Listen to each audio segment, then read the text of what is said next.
dengan para sahabat, kemudian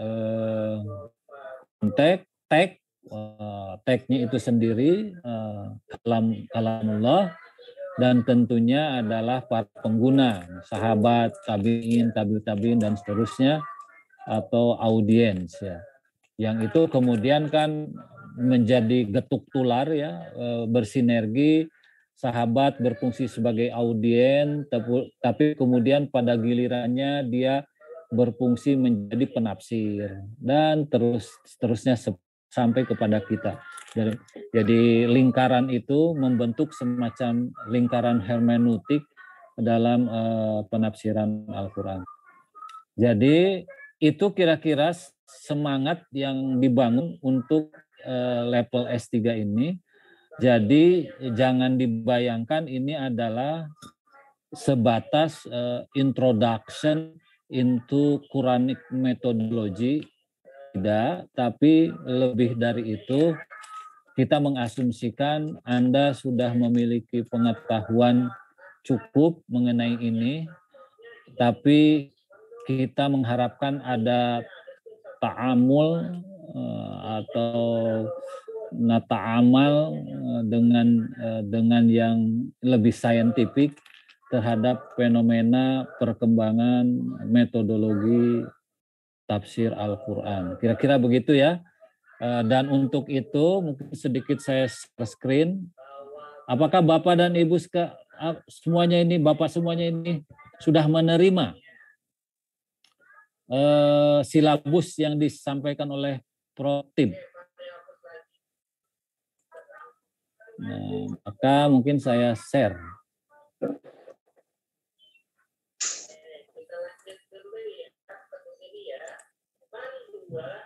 Ini ya.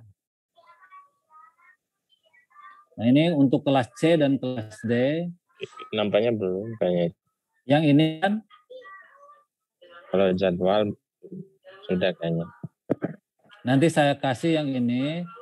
Nanti ini tolong diisi pemakalahnya. Ya karena ini pengampunya adalah Prof. Tibraya, maka saya akan menjelaskan kebiasaan Prof. Tibraya dalam menangani dan mengampu mata kuliah ini. Satu pertemuan biasanya satu pemakalah, satu tugas, satu seminar, biasanya satu pemakalah, berarti tinggal ada gilir saja. Pada akhirnya setiap orang akan kebagian. Nanti kalau misalnya temanya belum selesai dan Anda sudah habis, itu diulang. Nah, di sini karena temanya banyak ya, ada 16 sebenarnya, tapi dikurangi pembukaan jadi mungkin 14 tema. Nah, berarti ini Anda ada berapa orang?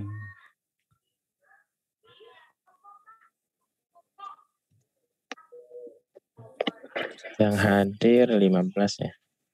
Sebenarnya berapa? 14, Pak Kus. Kalau 14 berarti pas ya.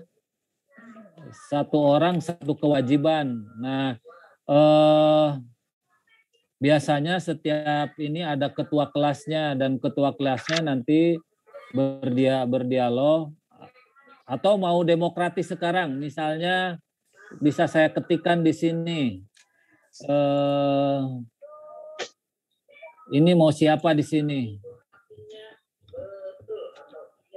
Kalau ini time consuming, maka saya serahkan saja kepada Anda. Yang jelas saya perlu untuk minggu depan ini siapa. Minggu depan dan minggu berikutnya lah. Saya perlu 2 nama, yang selebihnya silahkan Anda diskusikan.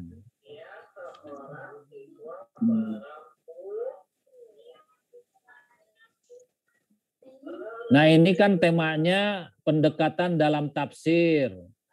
Nah, Anda nanti harus problematisasi apa itu pendekatan, ya secara vocabulary, dictionary, kemudian secara terminologis, apa itu pendekatan, kemudian apa makna dasar dari pendekatan maksur, ro'i, dan isyari itu, kemudian diproblematisasi juga apakah tiga pendekatan ini sudah jami wamani atau ada leaking out, ada yang kosong yang tidak tercakup di kategorisasi ini. Apa sih sebenarnya kekuatan dan juga kelemahan dari pendekatan-pendekatan ini? Dan kalau sudah ditentukan itu, baru masuk ke struktur dasar dari tafsir bil maksur apa, biroi apa, isari apa. Kemudian jangan lupa harus ada ilustrasi contoh implementasi pendekatan tafsir bil maksur, tafsir biroi, dan isari. Dan di akhir kemudian semacam roughing up, bisa berbentuk abstraksi, bisa berbentuk inferensi, bisa berbentuk komparasi, pendekatan satu kategorisasi misalnya maksur, ro'i, isari dengan yang Anda temukan pendekatan lain, kemudian dijejerin mana sama, mana bedanya, kemudian kasih prospek ya, prospek dan tantangan ke depannya seperti apa. Dan ini karena ini bagian dari konstruksi ilmiah, maka dia juga terbuka untuk dijejerkan dengan perkembangan pendekatan keilmuan yang saat ini sudah sedemikian ya. Dari misalnya sudah ada struktural, poststrukturalisme, modern, postmodernisme, kolonialisme, postkolonialisme, searching for the truth, kemudian ada post truth gitu dan seterusnya dan seterusnya. Silahkan di antara yang ada ini yang angkat tangan untuk mengambil nomor 1 ini, dan itu kemudian menandai perkuliahan minggu depan dengan memulai seminar 1 ini. Silahkan.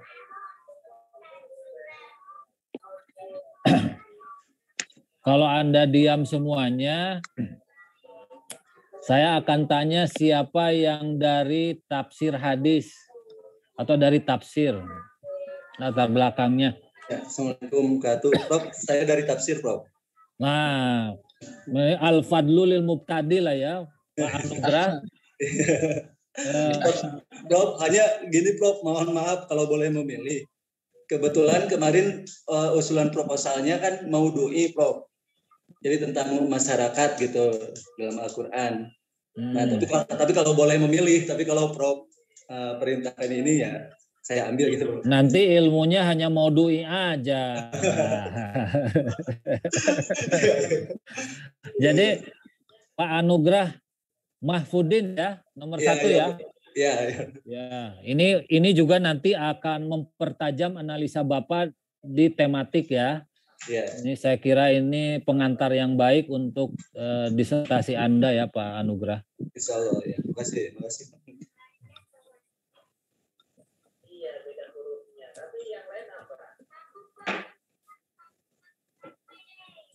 Oke, seminar 2, corak penafsiran karakteristik ini juga terbuka untuk diproblematisasi. Perlu nggak sih corak ini? Atau corak ini hanya sebatas identifikasi aja? Apa sih urgensi metodologisnya? Dia menyumbang apa terhadap clarity dan klarifikasi terhadap pemaknaan? Apakah dia menginspirasi untuk menciptakan makna-makna baru atau bagaimana? Atau ini hanya identifikasi produk-produk tafsir saja? Atau bagaimana? Nah, ini juga menarik ya diskusinya kalau diimajinasikan semakin luas gitu dan dinamis. Ini siapa silahkan? Siapa lagi selain Pak Anugrah dari tafsir? Pak Hendrikus dari tafsir bukan?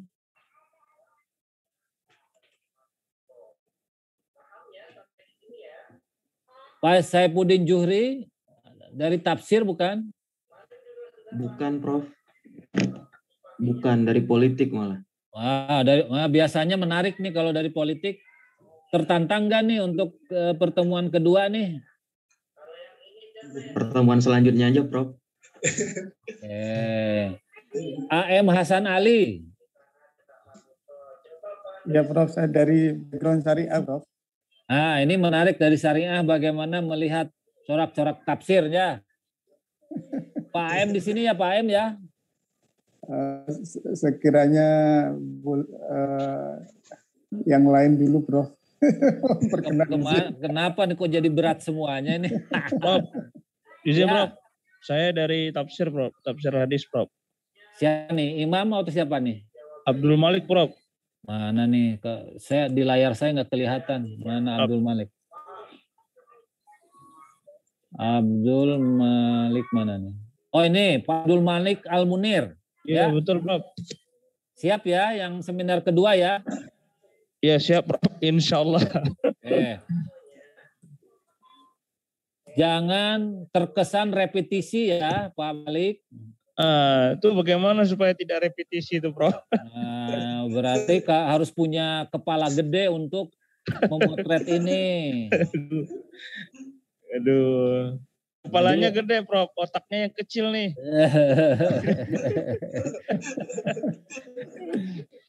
Jadi caranya gini, seperti Pak Julur Rahman ya. Iya. Pak Julur Rahman itu mencoba melihat Al-Quran dengan pendekatan intelektual dengan cara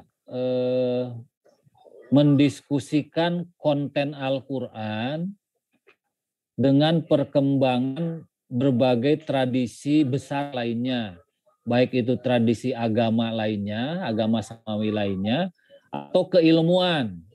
Jadi kan isi Al-Quran itu banyaknya menginspirasikan moralitas ya, etik, moralitas, nilai, kan kayak gitu ya, dan sebagian sistem sama hukum. Nah, itu kemudian didiskusikan dengan perkembangan filsafat hukum, filsafat moral, filsafat dan Pak Julur Rahman kan seorang filosof dan filsafat nilai.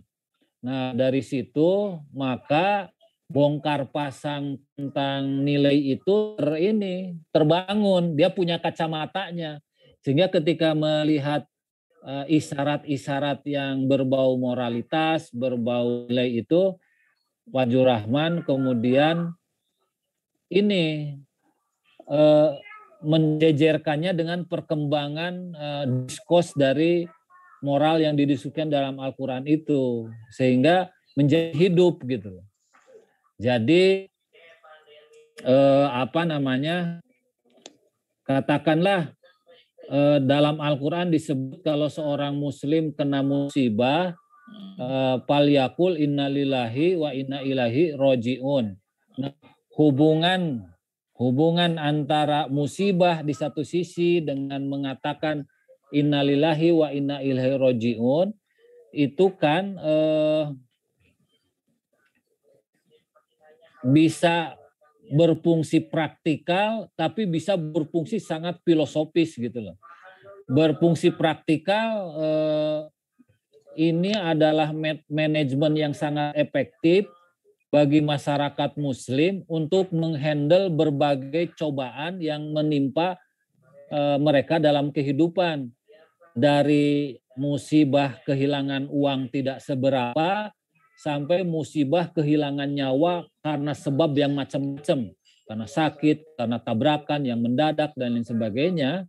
Tapi begitu seseorang mendapat musibah itu mengucapkan innalillahi wa inna ilaihi raji'un, kayak manajemen mental itu serentak dari potensi galau, kemudian potensi frustasi, potensi berlama-lama di dalam kesedihan itu di level up gitu ya, ditambal, di cover dengan sikap itu semua adalah kembali kepada Allah, dan ketika Allah menghendaki tiada kekuatan lain termasuk diri kita untuk menolaknya. Itu manajemen problem seperti itu sangat luar biasa. Walaupun kalau dikaji lebih dalam, ini tidak bermaksud untuk membuat orang itu mudah menyerah. Tidak bermaksud demikian, walaupun dalam kenyataannya berimplikasi pada misalnya banyak perkara di dalam masyarakat muslim itu karena innalillahi ini kemudian tidak berlanjut. Sehingga kezoliman terus berlanjut. Misalnya misalnya pencurian, ya udahlah, padahal kan bisa diproblematisasi, dilaporkan ke polisi, dicari ininya, dan bisa barang yang hilang itu bisa dapat kembali. Nah, itu secara praktisnya ya. Secara filosofisnya itu bisa diskusi sangat panjang, dan kita bisa masuk ke teori psikologi, bisa masuk ke teori filosofis untuk menghubungkan antara satu musibah dengan akibat yang menghentak terhadap psikologi di sisi yang lain dengan pernyataan innalillahi, dan teoritisasinya bagaimana itu menjadi menarik ketika kita masukkan ke dalam diskurs keilmuan yang ada. Kira-kira gitu ya Pak Malik ya. Nah, ini juga dalam konteks corak-corak penafsiran itu juga, apakah corak ini sesuatu yang signifikan enggak sih dalam perkembangan metodologi tafsir, atau sebatas naming, penamaan saja, pengkategorian saja, atau ada sesuatu yang sebenarnya dirancang oleh para perumus kategorisasi corak ini sehingga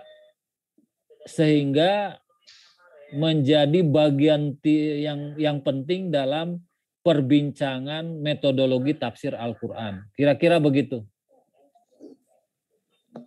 Ya, memang bacanya harus ada agak lintas disiplin ya untuk bisa seperti itu. Ya nggak apa-apa.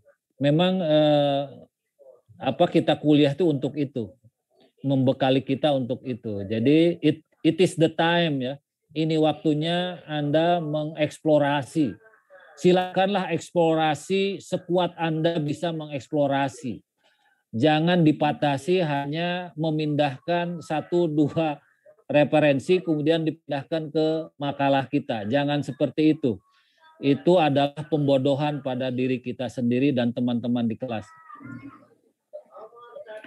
Oke, selebihnya saya serahkan ke teman-teman ya untuk memanage. Nah, kira-kira siapa yang mau jadi volunteer untuk memanage ini? Monggo.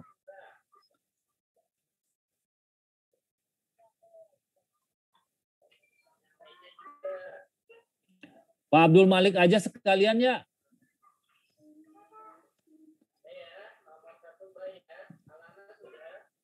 Mana Prof? Bagaimana Pak Malik aja yang mengatur penentuan nama-nama di sisa ini. Baik Prof. Insyaallah Prof. Jadi nanti tinggal di-share aja di WA group. Jadi saya nanti download dari situ. Baik. Dan Pak Tip juga akan bisa mendownload langsung dari situ, dari WA group. Ya. Oke. Izin nanti dikirimi materinya nih Prof ya. Iya. Ini kita nanti share di WA group ini. Baik. Oke. Selanjutnya sambil saya menunggu nanti ada pertanyaan dari Bapak-bapak semuanya, mungkin ada bagusnya kenalan ya.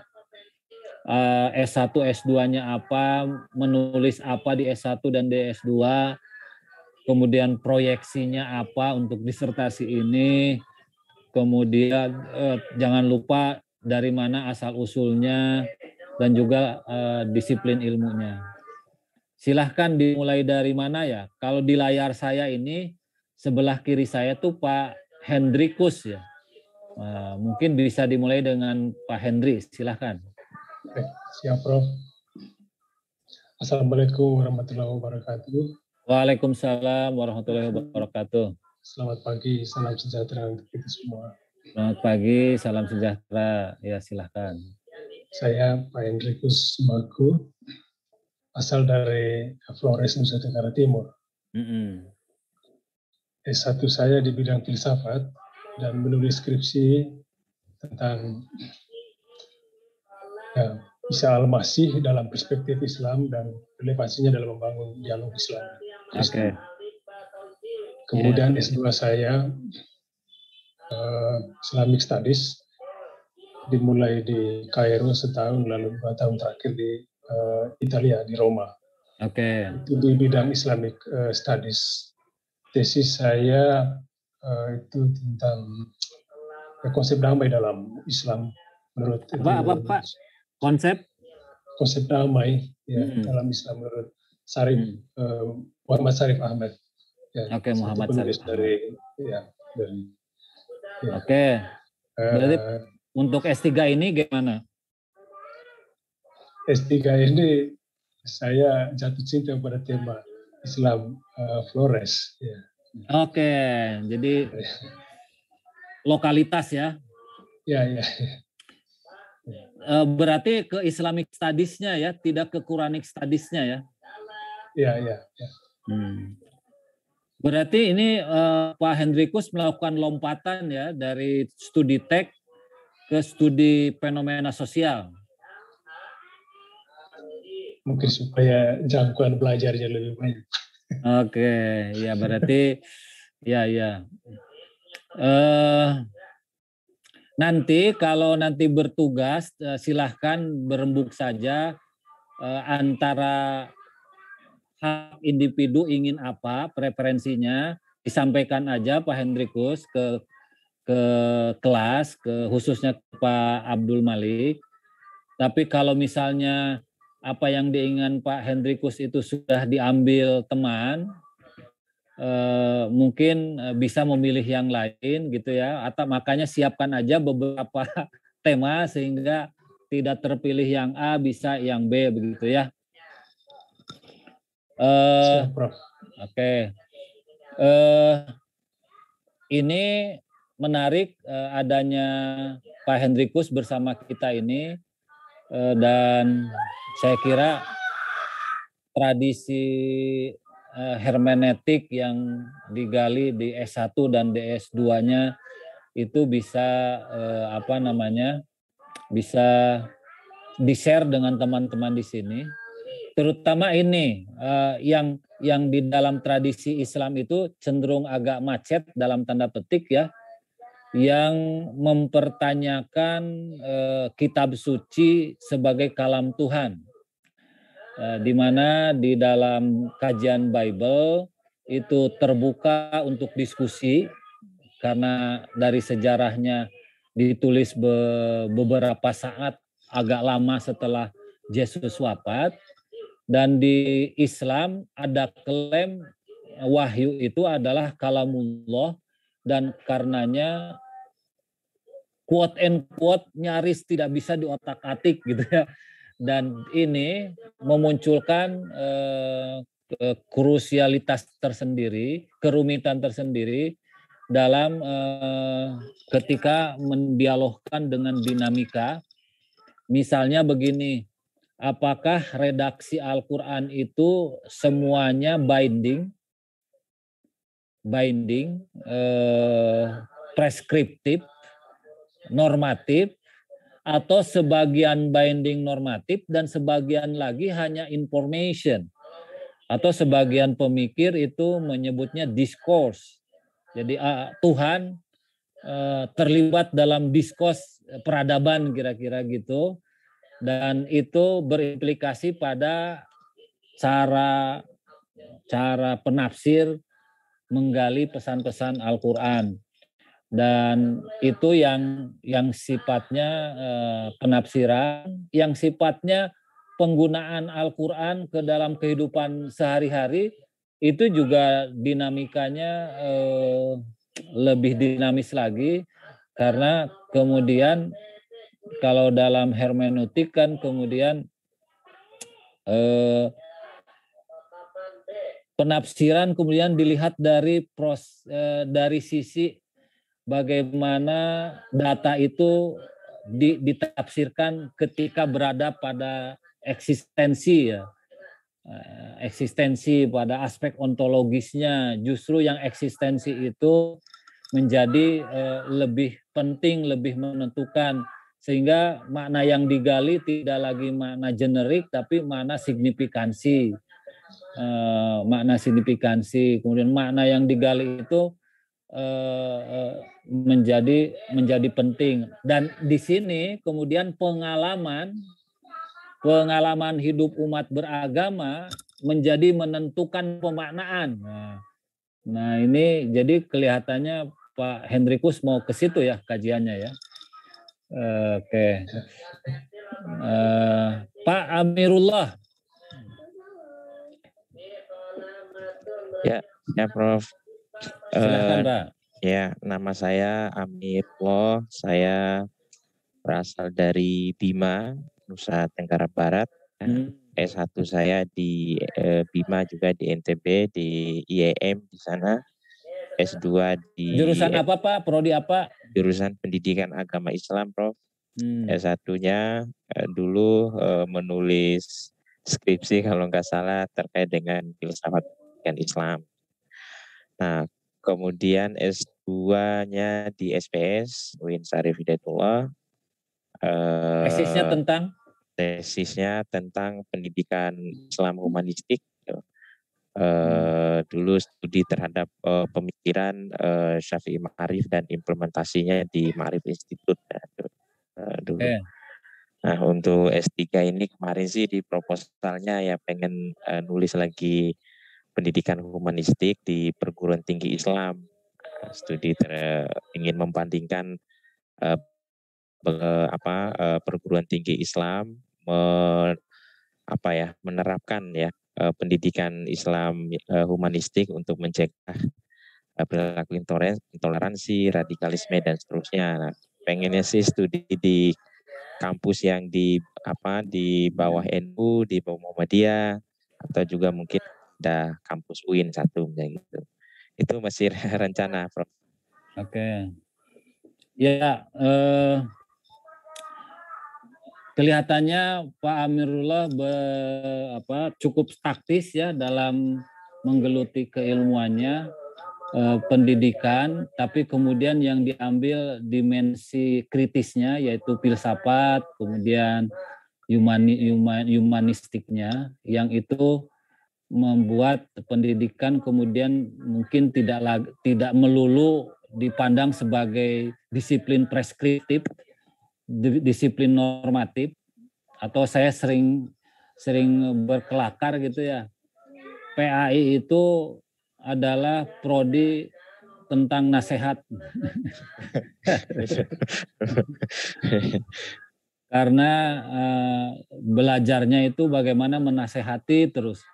Nah, saya kira PAI sekarang sudah berubah, karakternya tidak lagi preskriptif tapi sudah mengadop berbagai paradigma pendidikan yang lebih kritis, yang lebih humanis ya. Dan terlihat dari pilihan Pak Amirullah terhadap tema-temanya, dan ini juga nanti kalau di dalam tafsir kita nantikanlah dari Pak Amirullah, apakah Pak Amirullah akan melihat seluruh Al-Quran itu preskriptif atau ada dimensi yang lain. Nah, kita tunggulah nih dari Pak Amirullah ya. Mudah-mudahan ini memberi warna dalam kelas ini. Baik, Prof. Mas Bobi Aidi Rahman, silahkan. Assalamualaikum warahmatullahi wabarakatuh. Salam warahmatullahi wabarakatuh. Baik, nama saya Bobi Aidi Rahman, asal dari Bengkulu. S1 saya di UIN Imam Bonjol Padang di Fakultas Adab. Kemudian S2 adabnya apa? Di sastra Arab. Sastra Arab. S2 saya di SPS Pengkajian Islam, kemudian konsentrasi kemarin sastra Islam. Kemudian S3 saya tesisnya dulu apa? Judul tesisnya, judul skripsinya apa? Kalau judul tesis saya kemarin itu tentang resiprokal puisi dan politik. Oke.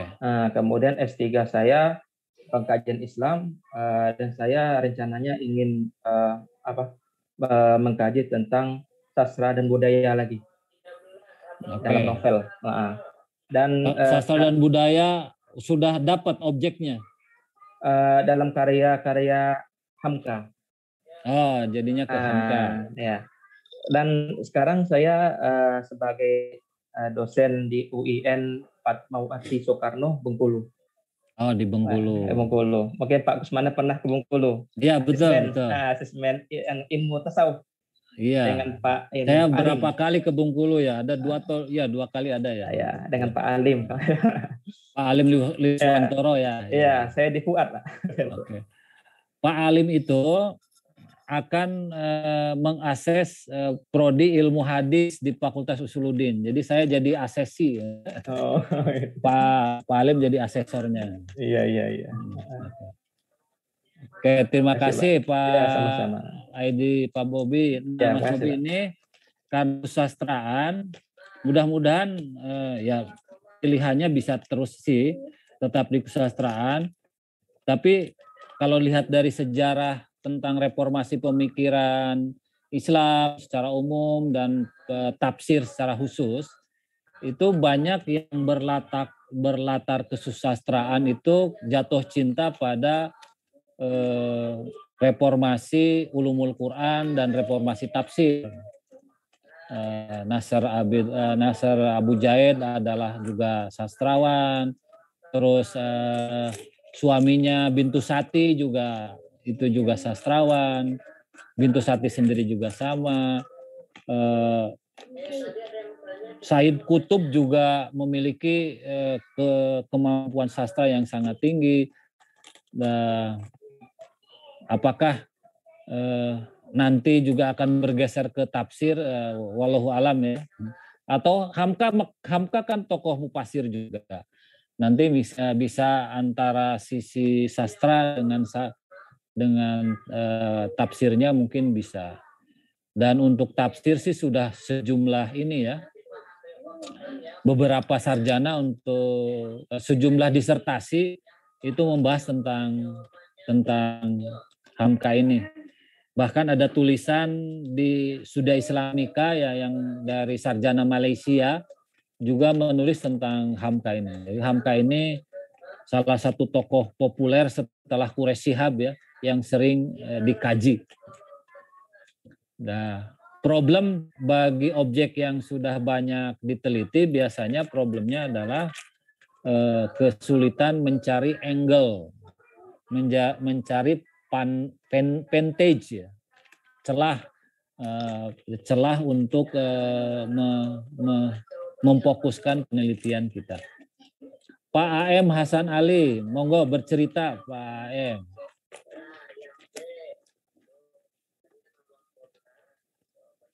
Di unmute dulu ya. Ya. Baik Prof, terima kasih. Nama AM Hasan Ali. AM kepanjangan dari Ahmad Muflih Hasan Ali, Prof. Oke. Asli dari Jombang, Jawa Timur, sekarang menetap di Bogor. Waktu S1-nya di Fakultas Syariah IAIN Syarif Hidayatullah Jakarta, Prof. Masuk tahun 94 ya. 94 ya. Berarti adik kelas saya. 94 Prof. Iya, saya 8990. Selesai 99 ikut demo-demo juga Prof waktu itu, waktu reformasi 98. Kemudian skripsinya kami mengambil di jurusan muamalat, sehingga judulnya apa? Waktu itu tentang moneter Islam, Prof. Apa? Tentang moneter Islam, tentang moneter. Ya, tentang moneter Islam. Kemudian tahun 99 kami ngambil di Pasca di UIN, ada berubah jadi UIN Syariah Jakarta, sambil mengajar juga di Fakultas Syariah, Prof. Jadi tahun 99 sudah mengajar. Waktu itu terus kalau udah ngajar lupa ya. Awalnya mengasisteni almarhum Pak Husni Toyar, Prof. Karena kaitannya. Oh iya, Allah yarhamhu. Ya, baru ya. Baru kemarin 2 bulan 3 bulan yang lalu gitu. Kemudian ya, termasuk yang tidak selamat kena pandemi ya. Iya, iya. Ambil asisten ngajar, kami ngambil S2, selesai tahun 2003 sampai diangkat jadi dosen tetap di Fakultas Syariah tahun 2005. Alhamdulillah. Sampai sekarang dinasnya di Fakultas Syariah. Tidak sedang menjabat kan ya? Lagi jadi minta izin belajar. Kaprodi atau sekprodi? Di Kaprodi Hukum Ekonomi Syariah, Prof. Oke, berarti berat ini ya belajar. Dan juga kaprodi. Kaprodi itu, wow, pekerjaannya luar biasa banyaknya. Betul. Yang di bawah Bapak itu berapa mahasiswa? Di prodi Bapak? Ada 500-an, Prof. Aduh. 500 mahasiswa. Saya doakan Bapak tetap sehat, kuat, dan pandai-pandailah memanage waktu. Tadi minta izin sama dekan, ambil bisa mengatur waktu kuliah lagi, karena sebelumnya agak lama juga di luar kampus, Prof, karena sempat gabung sama Bank BRI Syariah, mensupport pekerjaan komisaris. Nah, itu bagus lah. Jadi pengalaman empiriknya dipakai untuk menguatkan lab-nya lah ya, lab di prodi. Betul. Ya, karena sekarang kan lembaga pendidikan itu sangat dituntut bisa menunjukkan relevansinya dengan pasar ya. Konsep MBKM juga diarahkannya ke sana. Jadi saya sebelum setelah ini sempat 10 tahun, Bro, selain ngajar juga gabung dengan BRI Syariah, mensupport pekerjaan komisaris, karena salah satu di bawah Dewan Komisaris pada satu. Mudah-mudahan kalau ada review kurikulum, Pak Hasan, itu masuk ke dalam kurikulum. Jadi mungkin selain teoritis, harus kurikulum itu harus merepresentasikan juga aspek praktisnya, sehingga si mahasiswa tidak bingung ketika lulus dari prodi itu ya. Cukup strategis ya peran Pak Hasan dalam perbankan yang memang baru lahir ya, dan jadi termasuk yang ikut merintis ya di bagian seksi sibuknya ya, bagian dapur ya. Baik, Prof. Jadi sekarang ambil lagi S3. Untuk S3 apa nih? S3 rencananya itu, Prof. Kami ingin concern pada konsep bagi hasil, Prof. Model bagi hasil. Ini nanti kaitannya dengan penerapan dalam sistem perekonomian nasional, khususnya terkait dengan selama ini untuk pengadaan tanah bagi kepentingan masyarakat umum itu lebih banyak pendekatannya transaksi jual beli yang istilahnya memberikan ganti rugi ya, Prof. Jadi pemilik tanah itu dikasih ganti rugi. Belum lagi alih fungsi yang sembarangan ya. Dan akibatnya banyak terjadi sengketa agraria, beberapa kasus seperti di tempat saya sendiri, termasuk keluarga saya sendiri itu masih itu, Prof, belum dapat ganti rugi tanah untuk pembebasan jalan tol yang Trans Jawa. Sampai sekarang dari 10 tahun yang lalu itu belum dapat ganti rugi. Nah, kami menawarkan dengan konsep bagi hasil itu, karena milik masyarakat itu tidak dibeli sama pemerintah, dalam hal ini investor yang diberikan hak untuk mengelola jalan tol ya misalkan. Tapi pendekatannya dalam bentuk penyertaan modal investasi bagi hasil itu, Pak. Jadi, Wah, kalau pemerintah dan pemodal mau itu cantik sekali konsep itu. Tapi tidak ada pedagang yang mau begitu. Pedagang itu rata-rata rakus. Inginnya beli putus. ya betul Bro. Jadi kami menawarkan bahwasanya tanah untuk kepentingan umum itu masih tetap hak milik rakyat itu. Dan dia Nah, punya modal. Pak Hasan, Ya. ada kemungkinan Pak Hasan terjebak pada idealitas ini. Dan kalau terjebak pada idealitas, maka nanti menjadi mahasiswa yang abadi. Di paskanya menjadi mahasiswa abadi. Nah, saya sarankan supaya tidak terjebak pada idealitas itu, karena biasanya penyakit S3 itu adalah mengejar keilmuan secara ideal ya, secara maksimal. Dan itu kemudian lupa waktu, lupa bini, lupa macam-macam lah. Nah, karena Bapak punya pengalaman yang cukup bagus di mana di dunia profesional di situ, disertasi yang bagus itu yang cukup data.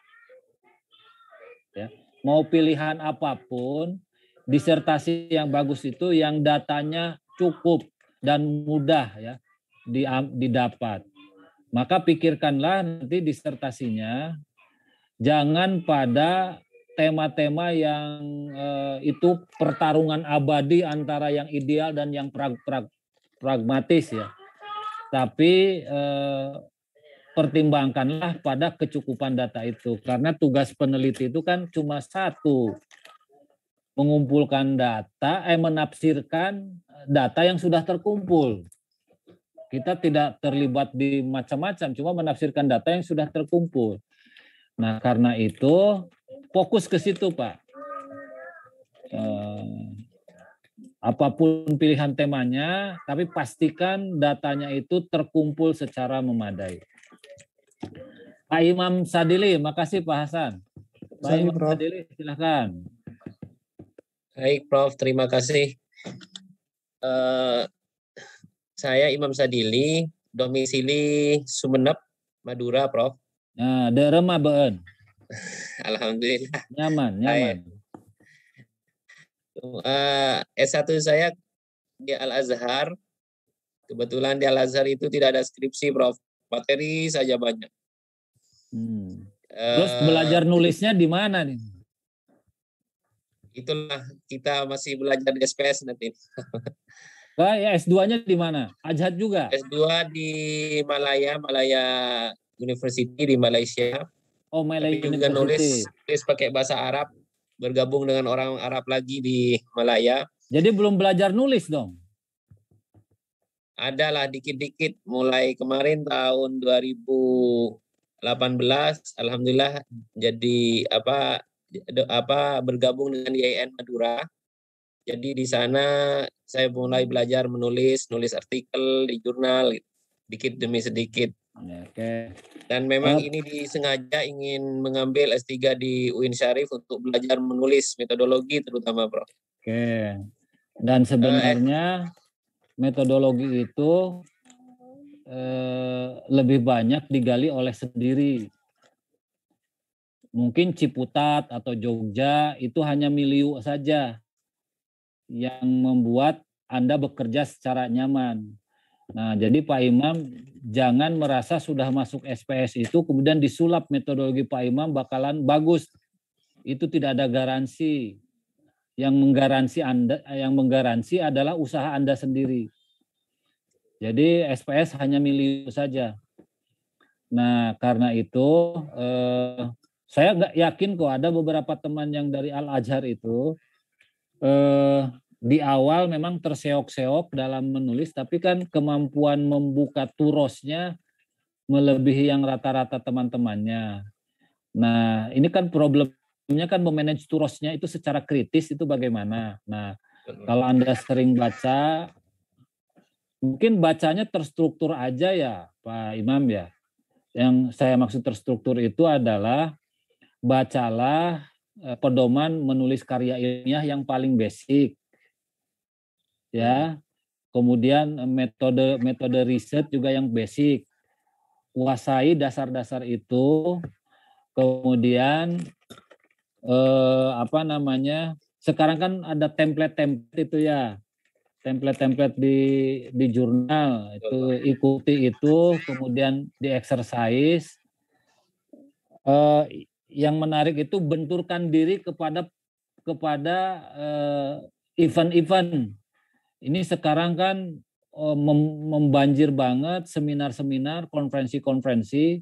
Daftar saja, daftar entah nanti sumbernya tugas kelas atau apa.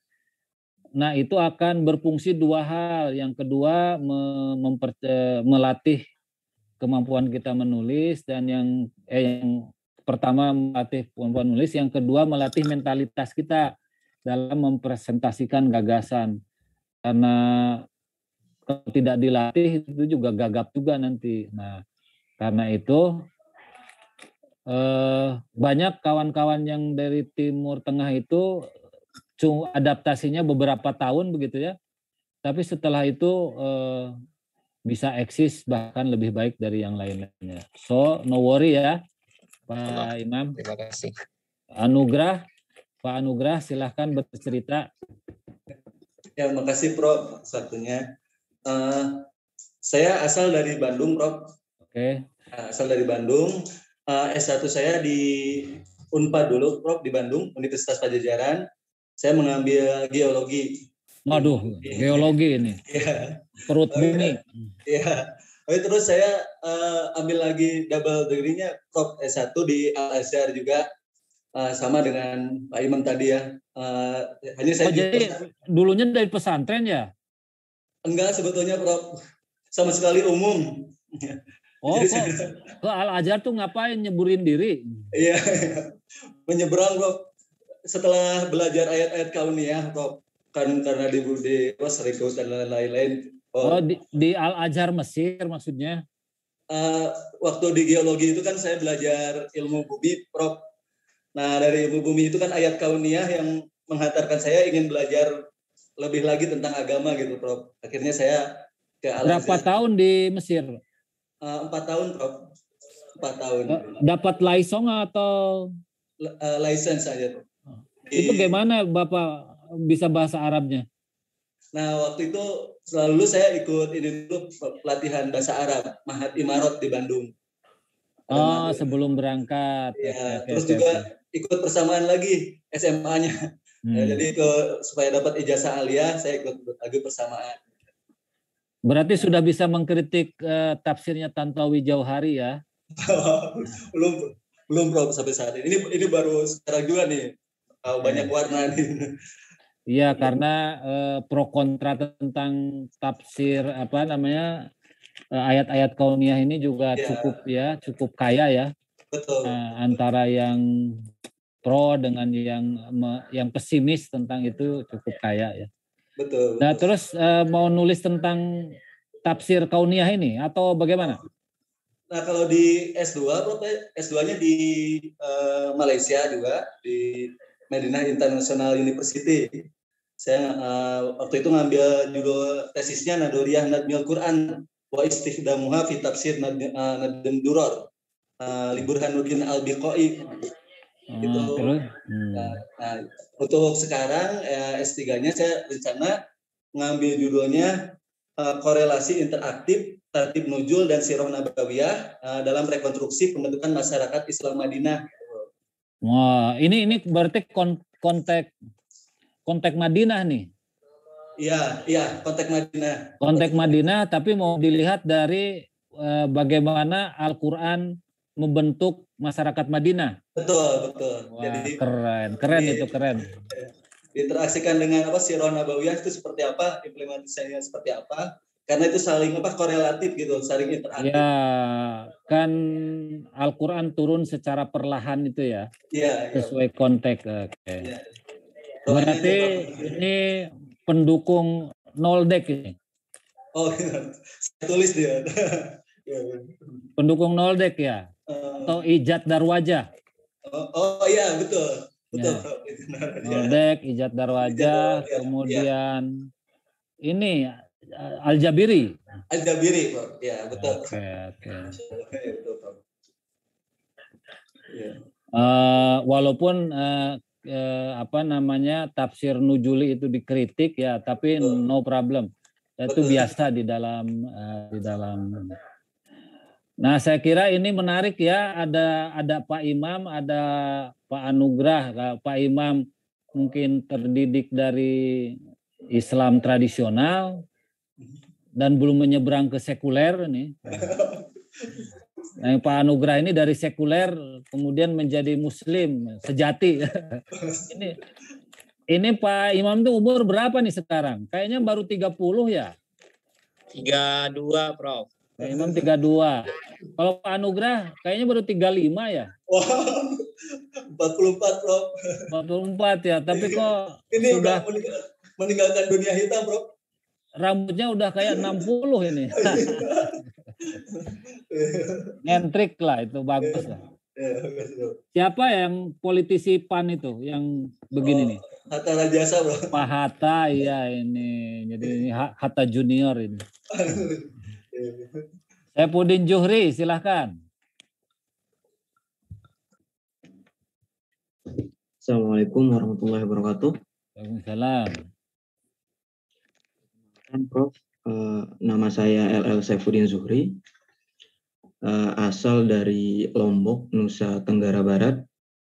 S1-nya di UIN Mataram, yang dulunya yang pada masa saya kuliah itu masih IAIN. menjadi IAIN, Prof. Udah ada tafsir hadis gak waktu IAIN? Sudah ada, Prof. Ya udah ada. Anda angkatan keberapa? Saya tahun 2013, Prof. Lulus? 2017 lulusnya. Oh, 2013 masuk. Nah, berarti ini anak milenial nih. Iya, Prof. Kemudian lanjut S2-nya di SPS, Prof. Ya, oke. S1 tadi nulis apa? Saya S1-nya kebetulan pendidikan bahasa Arab. Menulis tentang problematika pembelajaran bahasa Arab di MTS Al-Banun, Prof. Ya, jadi bukan nulis bahasa Arab itu, ya, nulis Bukan, metode. Lebih ke pendidikannya. Lebih ke pendidikannya. S2? S2 di Sekolah Pasca Sarjana di UIN Jakarta, Prof. Menulis tentang kebangkitan Partai Islam, studi strategi Partai Keadilan Sejahtera, studi strategi pemenangan Partai Keadilan Sejahtera. Ini jadi ke politik ini. Pendidikan, ya, politik. S3 mau kemana nih? Ini muzabdab nih, nggak kemana-mana nih nantinya nih. S3 mau kemana nih? Ngambil politik juga, Prof. Politik. Jadi mentasbihkan diri di politik ya. Iya, Prof. Apa tuh kira-kira ininya? Ancang-ancang disertasinya. Tentang strategi ini sih, Partai Islam dalam memasukkan nilai-nilai Islam ke dalam rancangan undang-undang di era reformasi, Prof. Strategi lagi ya. Iya. Coba karena politik itu ranahnya empirik ya. Lebih ke empiris aja. Jadi menafsirkan fenomena empiris salah satu partai atau secara umum partai-partai Islam misalnya atau apa gitu ya. Agar nanti tuntutan untuk bacanya, tuntutan untuk pemaknaan atas datanya lebih menantang. Anda kan masih muda ini, jadi saya kira jangan terlalu pragmatis, tapi harus agak ideal ya, sehingga kamu dapatnya banyak nanti dan disertasi itu salah satu puncak peraihan keilmuan Anda nantinya ya. Saya sarankan Anda lebih berani lagi. Jangan strategi terus. Baik, Prof. Oke. Terima kasih. Ya, makasih. Purnama Putra, monggo.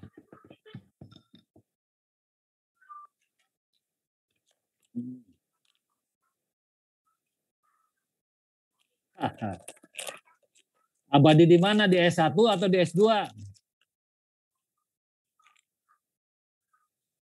Di mana?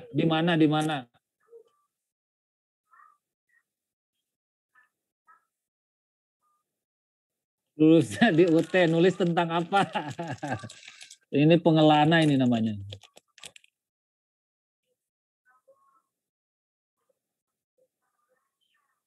Oh, tugas akhirnya apa? Berbentuk apa? Oke, akuntansi ya. Kemudian S2, loncat nih.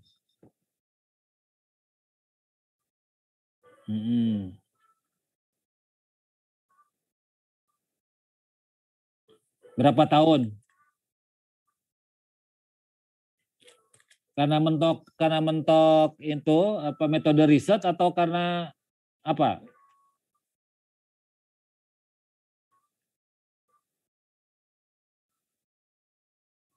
Oh, begitu. Nah, ini Anda ini masuk pada kategori pasukan takut istri berarti ini. Ya, welcome to the club lah kalau gitu.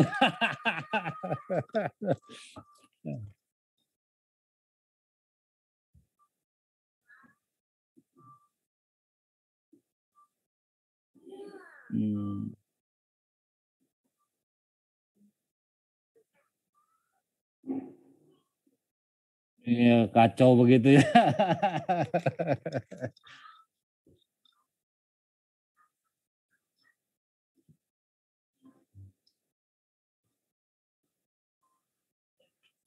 Kamu kok betah banget ya belajar.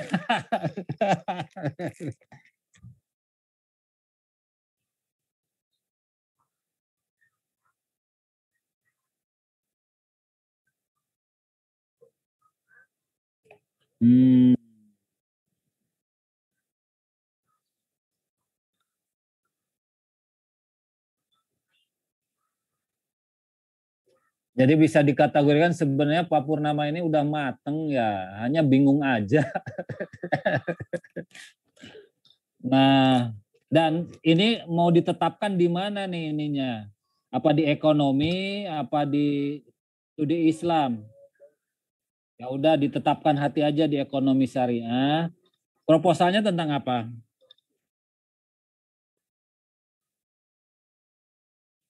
Berarti ini studi kasus.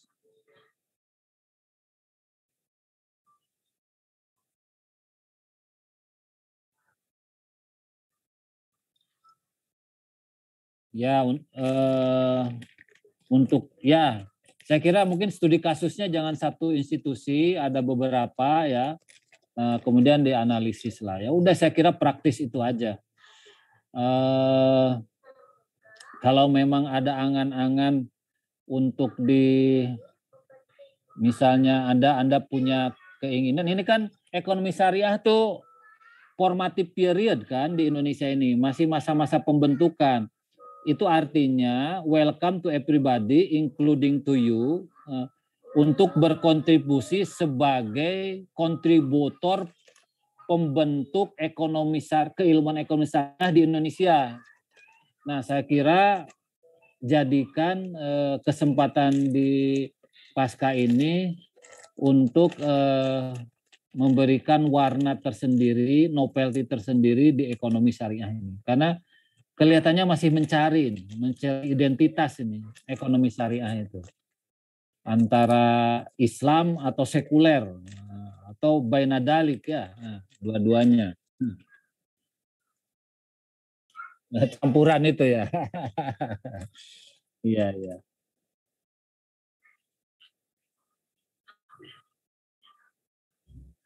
Oh, berarti sama almarhum Pak Dawam ya? Oke. Makasih Pak Purnama. Radi Islami Nurdin.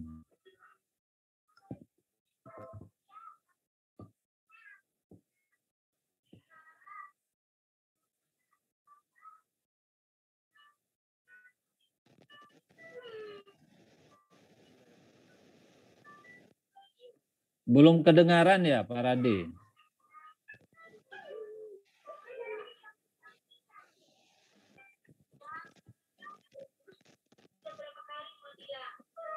Suaranya belum kedengaran.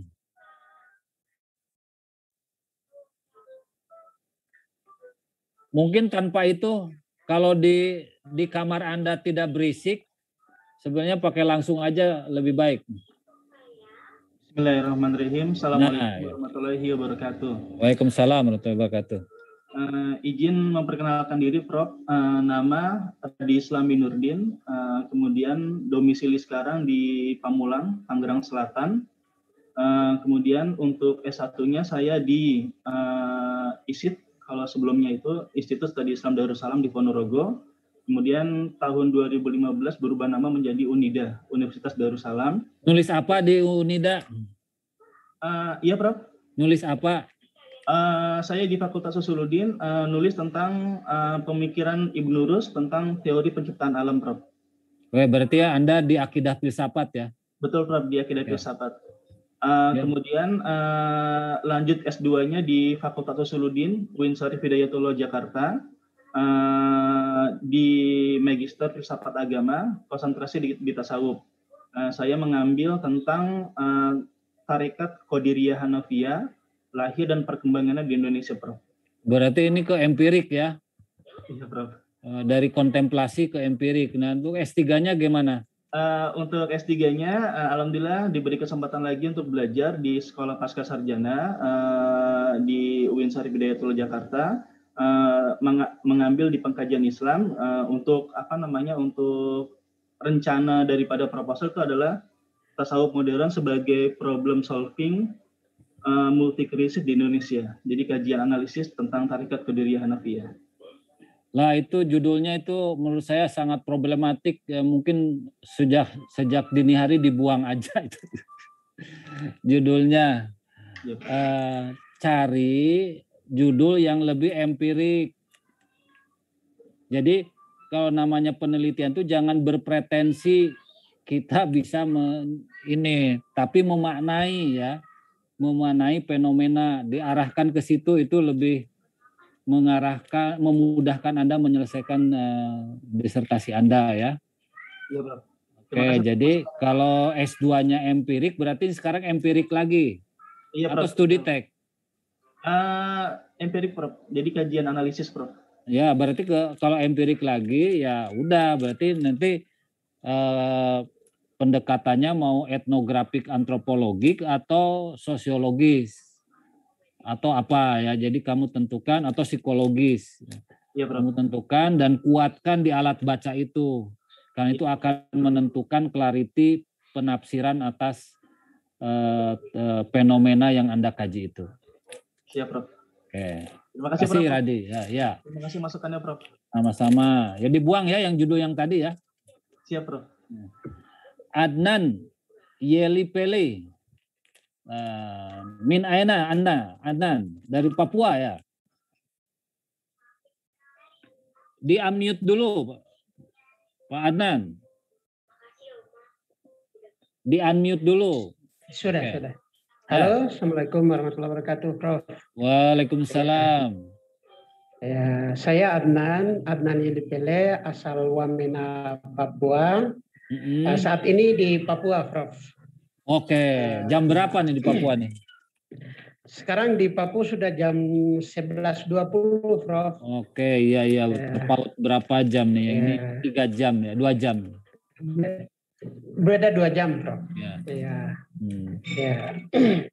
Ya, alhamdulillah, syukur sekali kembali ke kuliah lagi untuk program doktor di pengkajian Islam di Universitas Jakarta.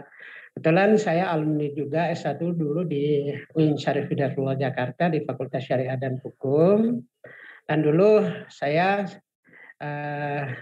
selesai masuk 2004, selesai 2008 dengan judul skripsi saya tradisi perkawinan adat di Papua ditinjau dari hukum Islam. Itu judul skripsi saya. Yang S2 gimana? Setelah selesai 2008, alhamdulillah selesai S1, saya pulang ke kampung, kembali ke Papua dakwah. 2009 saya tes di Kementerian Agama, alhamdulillah diterima kerja di Kementerian Agama PNS, dan saya dapat kesempatan pada tahun 2013 untuk lanjut program magister. Saya kembali lagi ke kampus saya UIN Syarif Hidayatullah untuk SPS-nya atau melanjutkan ke studi. syariahnya? Di SPS-nya, Prof. Di Oh, di SPS. SPS. Ya, alhamdulillah selesai. Saya angkat judul hukum Islam dan adat di Papua dengan hukum Islam dan adat di Papua, kajian Mahar Babi sebagai proses transisi perkawinan adat Muslim suku Dani. Prof, itu menarik tuh. Waktu S2 alhamdulillah selesai tepat waktu, kemudian saya pulang lagi ke Papua tahun 2015. Ini S3 ini nulis apa nih? Alhamdulillah, saya ingin memperkuat hasil kajian-kajian saya sebelumnya dengan judul yang saya sudah diujikan waktu tes SPMB, dan insya Allah saya akan tetap mempertahankannya atau mohon solusi dari Prof. Karena selain judul yang saya ajukan di awal, juga ada judul alternatif kedua yang sudah saya siapkan. Wow. Judul yang pertama yang sudah dites adalah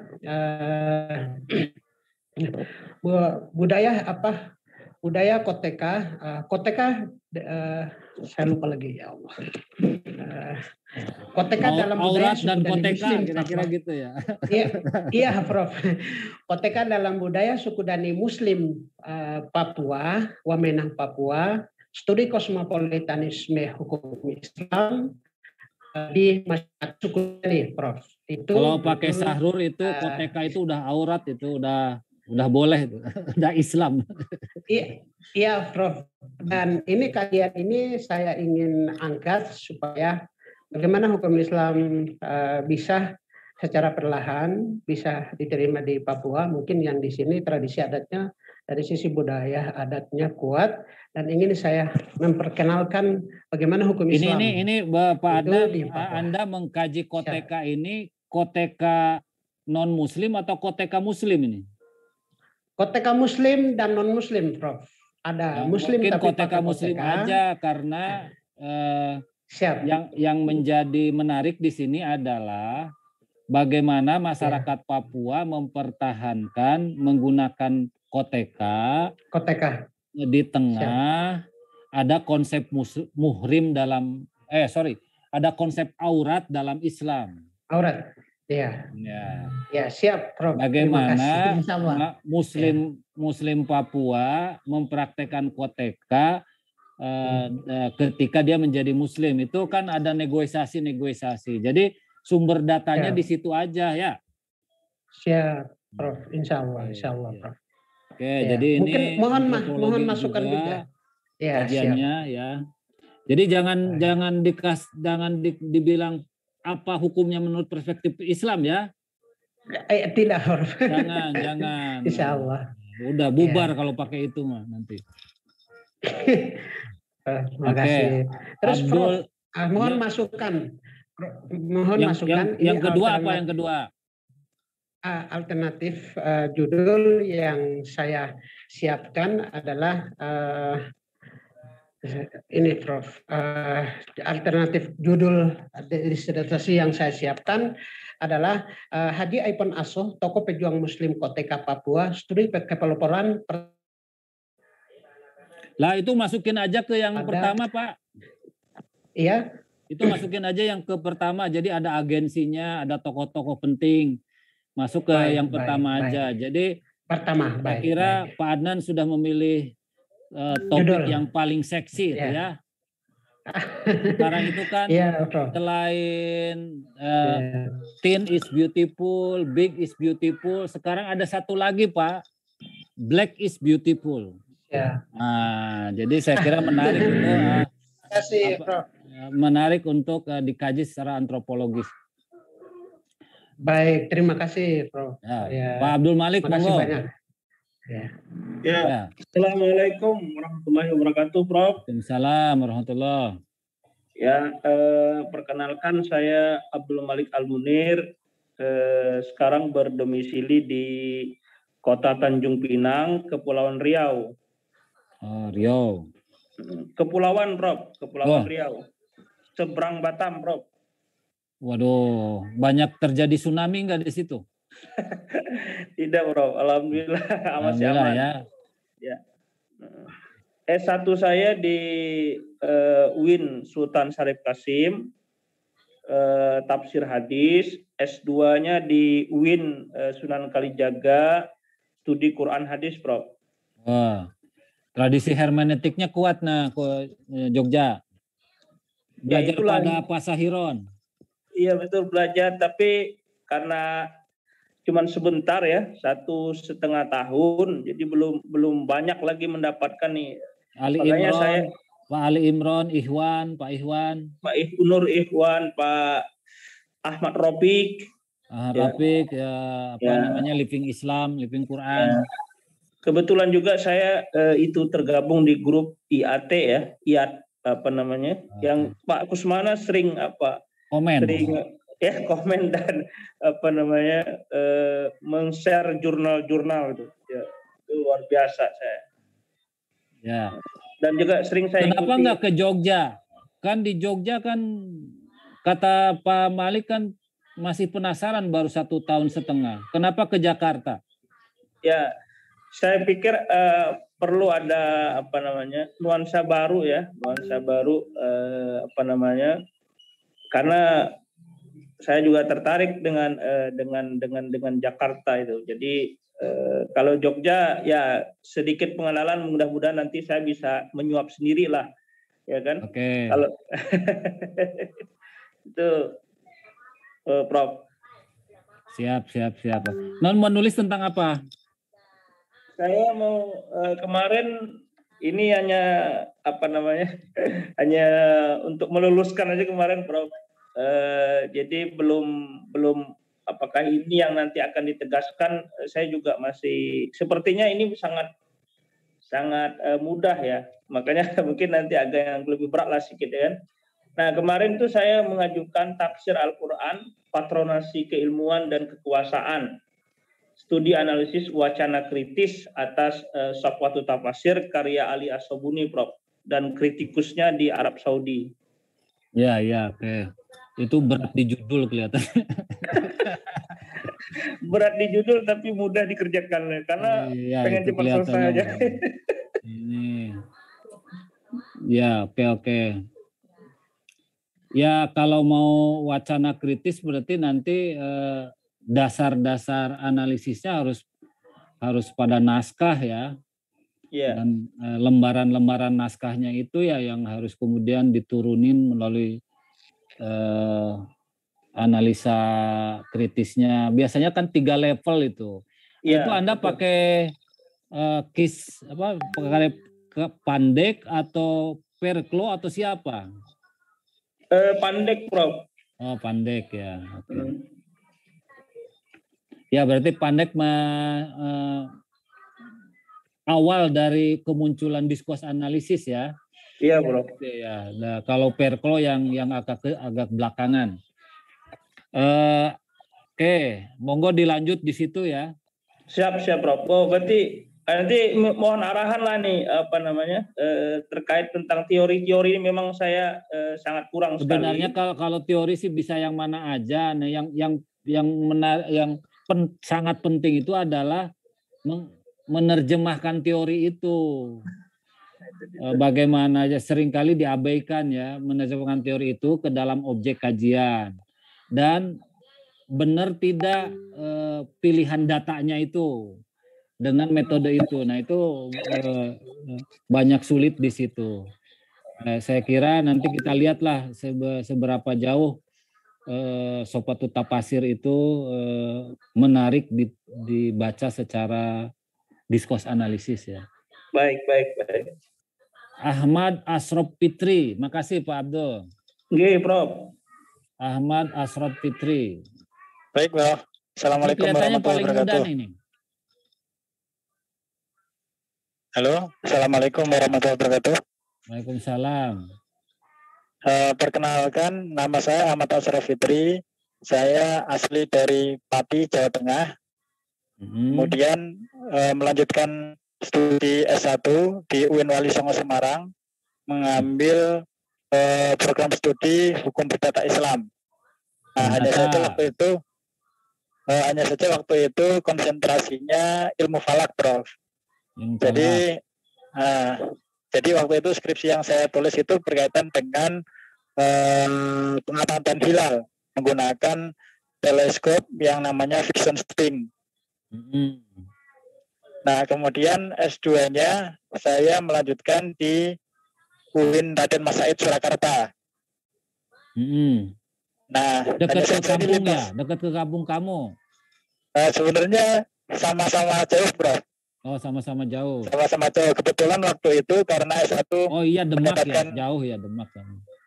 Iya, karena kebetulan waktu S1 mendapatkan beasiswa PBSP dari Kementerian Agama, kemudian saya diarahkan untuk mengabdi di pesantren Al-Mu'ayyad Sukoharjo. Nah, kemudian ini sekalian mengabdi di pesantren. Dan yang Surakarta lebih dekat.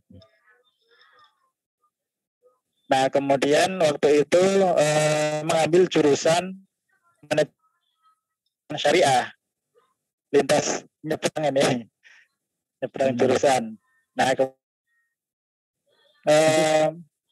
untuk tesisnya saya mengkaji tentang manajemen dalam Al-Quran, dilihat dari teori